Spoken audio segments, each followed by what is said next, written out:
মবের এখন ভালো সংজ্ঞা হইছে যেইটা আপনার বিরুদ্ধে হবে, এই এস্টাবলিশমেন্টের বিরুদ্ধে, সেইটা হলো মব।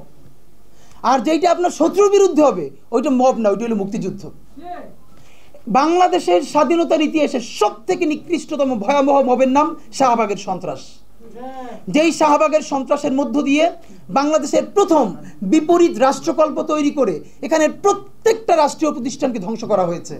বাংলাদেশের বিচার ব্যবস্থা, বাংলাদেশের আইন ব্যবস্থা, সচিবালয় সবকিছুকে গুড়িয়ে দেওয়া হয়েছে। সেই শাহবাগ সন্ত্রাস না, সেই শাহবাগ মব না। সেই শাহবাগে প্রত্যেকটা জাতীয় দৈনিক প্রথম পাতায় লিড নিউজ করেছে তারা কখন মোম জ্বালাচ্ছে। আমি নিজে দেখেছি, শাহবাগে তো দিনের পর দিন আমি দেখেছি। যখন 40 থেকে 50 জন লোক মাত্র, দুপুরে লোক নাই, তখন মিডিয়াকে বলে দেওয়া হয়েছে এমন করে উপর থেকে ক্যামেরা ধরতে হবে যাতে অনেক লোক দেখা যায়। ওয়ালটন এখন দেশের সীমানা পেরিয়ে পৌঁছে গিয়েছে 50টিরও বেশি দেশে। ওয়ালটন, ঘরে ঘরে বিশ্বজুড়ে। সেভাবে করে করে লোক আনা হয়েছে, প্রত্যেকটা গার্মেন্টসকে বাধ্য করে লোক আনা হয়েছে। আমার বিশ্ববিদ্যালয়ে, তখন আমি ঢাকা বিশ্ববিদ্যালয়ে পড়ি, আমার ছাত্রলীগের যারা আমার সহপাঠী ছিল ওদের রুমে dry cake, 7 up, Coke, Sprite, biryani দিয়ে ভরা থাকতো। শাহবাগ হলো পৃথিবীর এমন একটা আন্দোলন যেখানে কাচ্চি থেকে শুরু করে সমস্ত খাবার দাবার দিয়ে আন্দোলন করা হয়।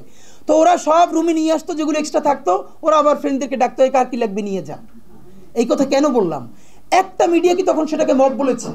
সাংবাদিক মাহমুদুর রহমান হাজার আক্রমণের পরে কুষ্টিয়ে যখন আক্রান্ত হয়ে 11টা মাথায় সেলাই লেগেছে, তার 11টা রক্তাক্ত ভয়াবহ অবস্থা, একটা পত্রিকা সেটাকে মব বলে নাই। আদালত চত্বরে একজন মানুষ আদালতের কাছে গেছে, আদালতের সামনে তাকে বিচার মাথা ফাটিয়ে দিচ্ছে, রক্ত। সংগ্রাম সম্পাদক আবুল আসাদ, পত্রিকা যদি জামাতের সমর্থিত হয় আপনি তো, সেটা তো কোনো কথা না।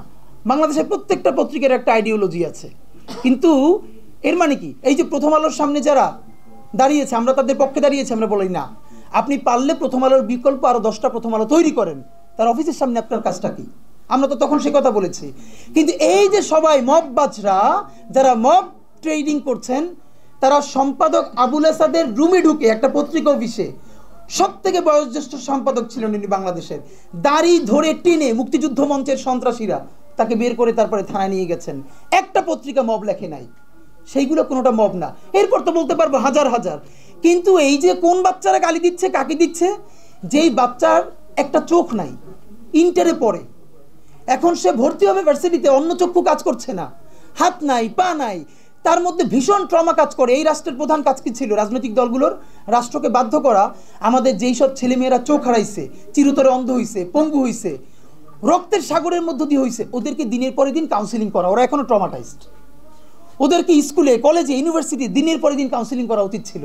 আপনি কাউন্সিলিং করেন নাই, ওদের পুনর্বাসন করতে পারেন নাই, শহীদদের পরিবারের পুনর্বাসন করতে পারেন নাই।